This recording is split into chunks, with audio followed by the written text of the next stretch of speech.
बिस्मिल्लाहिर्रहमानिर्रहीम, अस्सलाम वालेकुम। होता है शब व रोज़ तमाशा मेरे आगे। मैं हूँ अयाज अकबर यूसुफजई और आप देख रहे हैं तमाशा। नाज़रीन, चेयरमैन तहरीक इंसाफ इमरान खान साहब जो है इस वक्त एग्रेसिव मोड के अंदर दाखिल हो चुके हैं। और जैसे कि आपने कल उनका जो चकवाल वाला जलसा था उसमें उन्होंने बिल्कुल अपने जो है वो मोड को चेंज कर दिया है और अब उन्होंने बाज़ाब्ता तौर पर उन क़ुव्वतों को ललकारना भी शुरू कर दिया है, उनको पुकारना भी शुरू कर दिया है जो वो समझते हैं कि जो इस मौजूदा हुकूमत के पीछे हैं।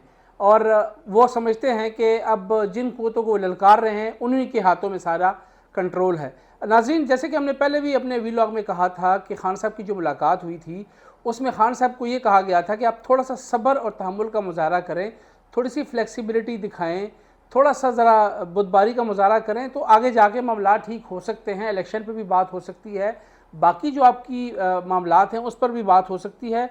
तो उसके बाद खान साहब ने कुछ दिन तो ज़रूर सब्र किया, उनकी टोन में भी तब्दीली आई, उन्होंने इस्टेब्लिशमेंट को या उन क़ुव्वतों को जो है वो पुकारा भी नहीं, ललकारा भी नहीं, बल्कि सिर्फ हुकूमत को उन्होंने टारगेट किया। लेकिन अब जब से वो कोर कमेटी का इजलास हुआ है जिसमें उन्होंने एक तो जैसे मैं पहले इसको रिपोर्ट भी कर चुका हूँ, आपको बता भी चुका हूँ कि जिसमें उन्होंने कहा कि कुछ लोग इस्टेब्लिशमेंट से मिल रहे हैं, मुझे मालूम है। उसके बाद जो उन्होंने फिर कल जो वीलॉग में मैंने आपको बताया था कि उन्होंने एक सोशल मीडिया ब्रिगेड जो है वो लॉन्च की है आर्मी चीफ़ की तैनाती को मुतनाज़ा बनाने के लिए। उसके बाद जो तीसरा स्टेप है वो है बाज़ाब्ता तौर पर अब उन इदारों को ललकारना। आपने कल देखा कि जो चेयरमैन तहरीक इंसाफ इमरान खान साहब ने कल चकवाल में DGISI को ललकारा, उनको कहा कि मैंने आपको बताया था कि अवाम मेरे साथ है। उसके बाद उन्होंने मिस्टर एक्स और मिस्टर वाई को भी ललकारा। थोड़ा सा वो मैं चाहता हूँ वो क्लिप आप ज़रूर देखें, उसके बाद मैं आपसे बात करूँगा कि खान साहब किस तरफ जा रहे हैं और उनका इस वक्त मूड क्या है और वो करना क्या चाह रहे हैं। मैं आज अब पाकिस्तानियों को कह रहा हूं कि तोड़ दो ये खौफ के बुत को तोड़ दो। ये जो टेलीफोन आता है जी गुमनाम नंबर से धमकियां देने के लिए, वापस धमकियां दो उनको। जो डराता है वापस डराओ उसको। जो मिस्टर एक्स और मिस्टर वाई लोगों को धमकियां देते हैं वापस धमकियां दो इनको। ये होते कौन है? ये होते कौन है आपको डराने वाले? आप हैं इस मुल्क की कौम, अवाम है मुल्क का। जो मुल्क की क़यादत अवाम का फैसला है। ये खुफिया नंबरों से डराना धमकाना कि जी हम ये कर देंगे वो कर देंगे, जो करना करो हम भी करेंगे।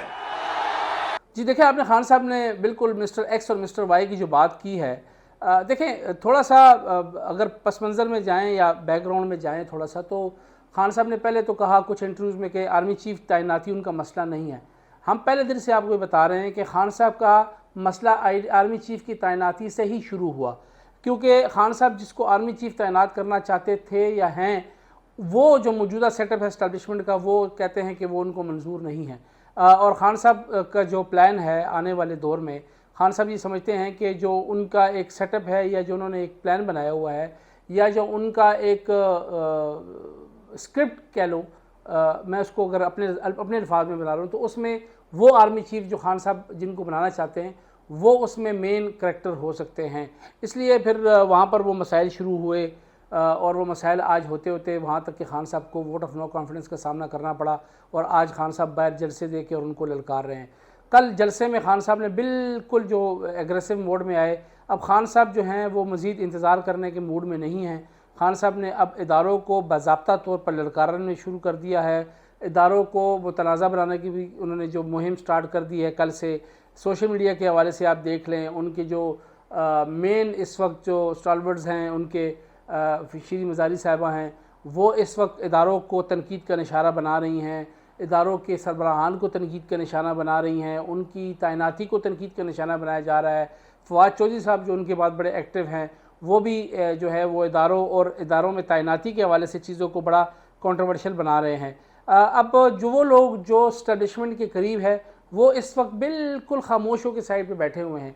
परवेज़ खटक साहब देखें, आपको नज़र नहीं आ रहे, फैसल वाडा आपको नज़र नहीं आ रहा, शाह महमूद कुरैशी जो वाइस चेयरमैन है वो आपको इस वक्त सीन से बाहर नज़र आ रहे हैं। ये वो लोग हैं जिनको कहा जाता है कि जो प्रो स्टैब्लिशमेंट हैं या जो स्टैब्लिशमेंट के करीब समझ जाते हैं, वो हर हाल में समझते हैं कि स्टैब्लिशमेंट के साथ उनका जो ताल्लुक़ है वो ख़राब नहीं होना चाहिए। तो खान साहब इस वक्त एक 2-3 खिलाड़ियों के साथ मैदान में उतरे हुए हैं और खान साहब ये समझते हैं कि नहीं, अब जो भी होगा मैं खुद ही करूँगा। अब जो कल चकवाल वाला जलसा था उसमें अगर मैं थोड़ा सा समराइज़ करूँ तो उसमें खान साहब ने अब उनको ये बावर कराने की कोशिश की है कि पावर आपके पास नहीं है, पावर मेरे पास है। वो ये समझते हैं कि अगर अवाम जो है वो मेरे पास है और मेरे कहने के ऊपर इतनी अवाम निकली हुई है, लाखों करोड़ों की तादाद में निकलते हैं लोग, तो जब मैं इस्लामाबाद की कॉल दूंगा तो ये लोग बाहर ज़रूर निकलेंगे। खान साहब के माइंड में ये ज़रूर है। लेकिन इस तरह जलसों में बाहर लोगों का निकलना और फिर इस्लामाबाद की तरफ चढ़ाई करना, ये दोनों मुख्तलिफ चीज़ें हैं। जैसे हम पहले भी इसको बड़ा ही डिटेल में जो है वो डिटेल में डिस्कस कर भी चुके हैं। लेकिन क्योंकि खान साहब अब इदारों को ये बताना चाहते हैं कि अगर मुझे दीवार के साथ आप लोग लगा रहे हैं तो फिर मैं अब खुल के सामने आऊँगा, तो खान साहब से मज़ीद सब्र नहीं हो रहा। जो खुफिया मुलाकात हुई थी उसका भी असर नहीं हुआ। उन्होंने जो खान साहब को कहा इंतज़ार करें, खान साहब समझते हैं कि मुझे लॉलीपॉप दिया जा रहा है, मुझे जो है वो टाइम गेन किया जा रहा है, ना मेरी कोई बात नहीं मानी जा रही, ना इलेक्शन अनाउंस हो रहे हैं। जब भी हों अनाउंस तो कम से कम हों, वो ना इलेक्शन अनाउंस कर रहे हैं, ना हुकूमत डगमगा रही है, ना जो उनके साथ जो कोलेशन पार्टनर्स हैं वो न टस से मस हो रहे हैं। तो कुछ चीज़ हिल ही नहीं रही, सिस्टम चली जा रहा है, महंगाई भी हो रही है, सब कुछ हो रहा है, लेकिन कुछ खान साहब की फेवर में जो है वो चीज़ें नहीं जा रही। तो खान साहब ये समझते हैं कि शायद ये अब उनके साथ जो है उनको सिंगल आउट करने की कोशिश हो रही है। तो अब ये समझते हैं कि अब वो अग्रेसिव मूड में आकर जो है वो मज़ीद जो है अब इंतज़ार नहीं कर सकते और अब वो कोशिश कर रहे हैं कि अब मज़ीद जो है वो खुल के खेलें। तो खान साहब ने प्रोग्राम बना लिए खुल के खेलने का। अब आगे आने वाले जो कुछ जलसे होंगे या पब्लिक गैदरिंग होगी या टीवी पे, खान साहब ने खुल के खेलना है। और वो जब खुल के खेलेंगे तो उसमें आपको पता है जब इंसान किसी चीज़, मैं अगर उसको अपने अल्फाज में बयान करूं, जब आप गुस्से में कोई भी बात करते हैं या कोई हरकत करते हैं तो हो सकता है कि किसी वक्त के लिए आप डोमिनेट ज़रूर कर लें, लेकिन लॉन्ग लास्टिंगली जो है वो आप फिर उस तरह सर्वाइव नहीं कर सकते। उसमें नुकसान ज़्यादा होते हैं, आप कोई फजूल बात कर सकते हैं, कोई फजूल हरकत कर सकते हैं। तो खान साहब के लिए फिर बड़ा मुश्किल हो जाएगा वापस आना। तो उन्होंने कोशिश तो की है कि खान साहब को समझाएं, लेकिन खान साहब को उनकी बात समझ नहीं आ रही और खान साहब उनको अपनी बात समझाने की कोशिश कर रहे हैं। दूसरी तरफ देखें तो एक तो मैंने आपको इस मोड के बारे में बता दिया कि खान साहब अब इदारों को लपेटने की पूरी कोशिश में लगे हुए हैं कि लपेटें और उनको बताएं और उनको रगड़ें। और जैसे कि मैंने आपको पहले बताया था कि आर्मी चीफ़ की तैनाती जो है खान साहब समझते हैं कि उसको मुतनाज़ा बनाया जाए। नंबर 1, एक मौजूदा हुकूमत जो वज़ीर आज़म है वो आर्मी चीफ़ की तैनाती ना करे और फौरी तौर पर जो इस्टेब्लिशमेंट है वो इलेक्शन अनाउंस करें और मौजूदा को न्यूट्रल सेटअप आ जाए। और मौजूदा जो न्यूट्रल सेटअप आए वो भी आर्मी चीफ़ की तैनाती ना करे, बल्कि जो आने वाली हुकूमत है वो तैनाती करे। और खान साहब इज़ वेरी कॉन्फिडेंट, वो समझते हैं कि मैंने ही अगली हुकूमत में आना है तो मैं ही आर्मी चीफ़ की तैनाती करूँगा। तो खान साहब ने अपना स्क्रिप्ट मुकम्मल किया हुआ है, लेकिन वो स्क्रिप्ट एग्जीक्यूशन के लिए प्रोड्यूसर जो है वो उनके साथ मदद नहीं कर रहा। प्रोड्यूसर जो है वो उनकी स्क्रिप्ट को एंटरटेन नहीं कर रहा, अगर मैं अपने अल्फाज में ये कहूँ। तो इसलिए खान साहब थोड़ा सा अब फ्रस्ट्रेट हो गए हैं और अब फ्रस्ट्रेशन में आके जो है ना वो अब कुछ भी करने को तैयार हो गए। तो एक तो ये है। दूसरा, जो कल इस्लामाबाद हाई कोर्ट ने खान साहब को रिलीफ दिया है, वो जो 780A का मुकदमा था इंसदादी दहशतगर्दी एक्ट का, उसमें खान साहब की जो इंसदादी दहशतगर्दी एक्ट को वो ख़त्म कर दिया गया है और कहा गया कि जो तकारीर है वो उस पर ये लागू नहीं होता। और इस्लामाबाद हाई कोर्ट के जो डिविजनल बेंच था, अतरमिल्ला उसके हेड थे, उन्होंने कहा अगर इस किस्म की तकारीर पे आप 780A लगाएंगे तो फिर तो बरमार हो जाएगी 780A की, और गलत आप लोगों ने 780A को लगाया। जबकि GIT जो SP की सरबराही में बनी थी इस्लामाबाद, उन्होंने फिर भी अपने मौक़िफ़ पे कायम रहे क्योंकि उन्होंने ललकारा था, उन्होंने एक्शन की बात की थी। तो ये ATA बनती है, इंसदादी दहशतगर्दी एक्ट जो है वो माफ़ कीजिएगा वो बनती है, बट अदालत ने उसको एंटरटेन नहीं किया। अदालत ने कल वो 780 ख़त्म कर दी और बाकी जो खान साहब के ऊपर फर्दर जो दफ़ात हैं उसके तहत जो है वो नीचे जो सेशन कोर्ट है उसमें मुकदमा चलेगा। तो आज वो मुकदमा चल रहा है, उसमें वो अदालत से आज ट्रांसफ़र हो गया है, इंसदादी दहशतगर्दी अदालत से लोअर कोर्ट में वो मुकदमा चला गया, वो रूटीन के मुताबिक चलेगा। उन मुकदमात में खान साहब की ऑलरेडी बेल हो चुकी है, उसमें कोई ज़रूरत नहीं है उनको बेल लेने की। वो अब रूटीन में वो ट्रायल कोर्ट में चलेगा और वो प्रूव करेंगे कि जो दफ़ात हैं उसमें कोई इतना संगीन मुकदमा दफ़ा कोई भी नहीं है, वो रूटीन की चीज़ें हैं, वो हो जाएगा। दूसरा जो खान साहब के लिए मुश्किल है वो तोशाखाना केस है, उसका फ़ैसला इलेक्शन कमीशन ने महफूज कर दिया है। हमारे पास जो इतलात है उसके मुताबिक खान साहब जो हैं वो मुतमईन नहीं कर सकते इलेक्शन कमीशन को, जो तहाइफ उन्होंने लिए और उसके बाद बेचे हैं, तो वो उस केस जो है वो खान साहब का कमज़ोर है। अब इलेक्शन कमीशन के पास आइन के अंदर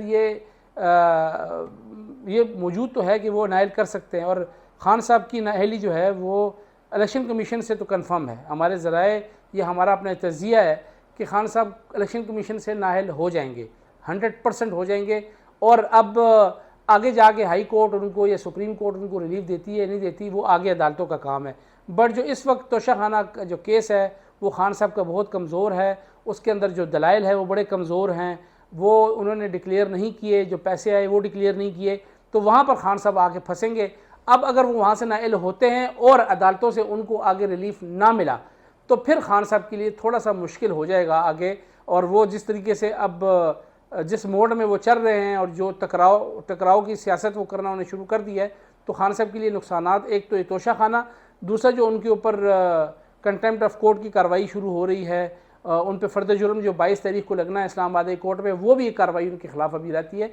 तो खान साहब ने बड़े गलत टाइम पे अपने मोड को चेंज किया है। और ये मोड जो है, ठीक है उनके अवाम उनके साथ ज़रूर है, लेकिन जब अदालतें फ़ैसले करती हैं तो फिर अवाम कुछ नहीं कर सकती। माजी में जुल्फ़िकार अली भुट्टो साहब की जो फ़ैसले हैं वो हमारे यहाँ मौजूद हैं, वो भी बड़े फेमस लीडर थे, और लोग समझते थे कि जब जुल्फ़िकार अली भुट्टो को सज़ा हुई तो अवाम रोडों पे आएगी, कोई भी नहीं आया। जब बेनज़ीर भुट्टो जो है वो शहीद हुई मोहतरमा, तो लोग रोडों पे ज़रूर आए, लेकिन उसके बाद मामला ठंडा हो गया। तो लोग फिर जो है, लोगों की याददाश्त भी कमज़ोर होती है और लोग फिर इस तरह बाहर नहीं निकलते। तो मेरे ख़्याल में खान साहब ने बड़े गलत टाइम पे अपने मोड को चेंज किया है। थोड़ा सा अगर बुतबारी से मुजाहरा करते, कुछ ले कुछ दे के बुनियाद पर चीज़ों को ले कर चलते, तो खान साहब के लिए आने वाले वक्त बेहतर हो सकता था। लेकिन खान साहब ने महाजराई शुरू कर दी है और एग्रेसिवली इदारों के ख़िलाफ़ जो कंपेन शुरू की है, अब उनको मुझे लगता है कि आगे रिलीफ मिलना मुश्किल हो जाएगा खान साहब के लिए। तोशाखाना केस में खान साहब जो है वो नायल हो सकते हैं इलेक्शन कमीशन से, आगे उनको फिर अदालत से रिलीफ मिलता है कि नहीं मिलता वो आगे की बात है। बट जो उनके ऊपर फ़र्द जुर्म आयद होनी है वो भी बड़ा संगीन है। और ख़ान साहब कहते हैं कि वो माफ़ी मांग लेंगे, ये भी एक कवि है कि अगर माफ़ी मांग भी लें तो इसकी कोई गारंटी नहीं है कि खान साहब को वो सज़ा ना हो और ख़ान साहब को नाअहली का सामना ना करना पड़े। तो ये थोड़ी सी हमारे पास डिटेल थी, हमने कहा इस पर हम बात करेंगे आपके साथ। मज़ीद इस पर कोई हमारे पास डिटेल आएगी तो आपको ज़रूर बताएंगे। अपना ख्याल रखिएगा। अल्लाह हाफ़िज़।